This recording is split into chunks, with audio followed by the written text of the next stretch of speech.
All right. Could you please introduce yourself for us? My name's Tim Merry, and I am here from Nova Scotia and working in partnership with Tuesday Reinhardt, and we have both been invited, though I'm here physically, to come and speak about some of the work we've been doing and our model shared work. Great. So why was it important for you to be here in Malmö, Sweden today? So I mean, there's a few things that got me here. So one is that, Choose and I are doing a lot of this work in North America, in Canada, and in the United States. So we're very excited to come and meet and work with and explore some of the questions we have, some of the things we've been learning with other practitioners in other parts of the world. So when the invitation came to come to Sweden, we were very excited when Kaiser and Anna-Karin and David reached out. We had heard of their work and wanted to come and kind of share what we've been learning and kind of take what we could from what they've been learning as well. And so there was a piece of exchange, and of course that was a big piece of today. We have 50 people in the room, all who are in similar questions about how systems change happens, and so that's on.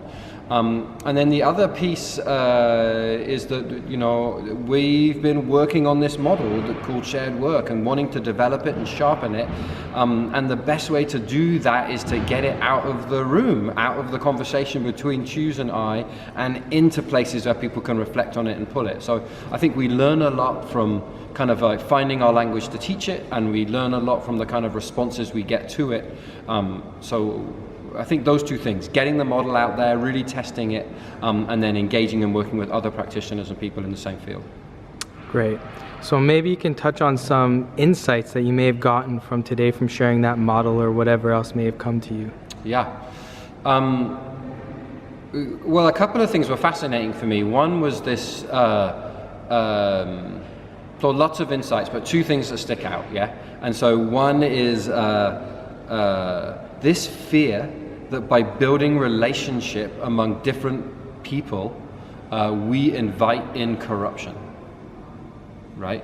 And so that was very interesting for me, and I was talking to folks in Sweden and in the room from Sweden about that, and I was saying, well, what is this fear of relationships and how is that related to corruption? And so there's this fear that if we build relationships across multiple different stakeholders and those people begin to start really trusting and liking each other, what happens then is the doorway becomes open to corruption, and the Swedish bureaucracy is very proud of its objectivity and its ability to not be corrupt. But it is actually, of course, as we dig further into it, also the Achilles heel, that the bureaucracy, through its lack of willingness to trust and build relationship, is struggling to meet the needs of people who are arriving in the country, or even those who've been here for a long time, or some of the folks in the most extreme rural communities. So that was very interesting for me. And then the other piece of analysis I heard around that was fascinating for me was that the strength of the social security system in Sweden has meant that people don't need each other.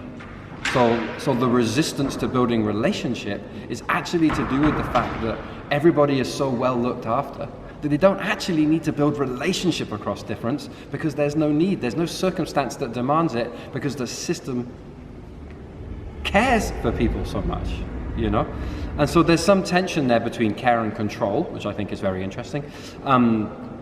So I don't know. Those are the things I'm going away with that I want to think about, that I don't have answers to, but they got me thinking. Great. And how might either of these two insights or maybe anything else that happened throughout the day, how might that impact you and your work going forward? Well, I want to think very deeply and carefully about this question of relationships as related to corruption. I want to think carefully about it, and I want to think about how that relates to my work and experiences I've had. I mean, I see the logic of it, and I want to dig into it. So there's a piece of reflection for me there. Yet, all of the work that I've ever seen really take root and gain traction has been rooted in people having incredibly strong relationships with each other, because that is what's made them resilient in the face of great uncertainty and the ups and downs of getting change done in a highly volatile circumstance often, right? So I want to think about those two things. So I think that's the primary thing I want to go away and think out, and then just this continual, very excited that people are going to take shared work and apply it. So there was multiple people who came up to me afterwards and said, I'm going to apply it to this big project. I'm going to do it around this. And so, very excited to hear back from those folks about what they learn as they apply, because that's of course what we're doing, is we're applying. So I have some questions about how we now kind of connect together people who are applying some of the stuff we're putting out there to see how we can all advance the model rather than it just being choose and I. So that's me. Great. Thank you for hosting today, and thanks for the interview. Welcome.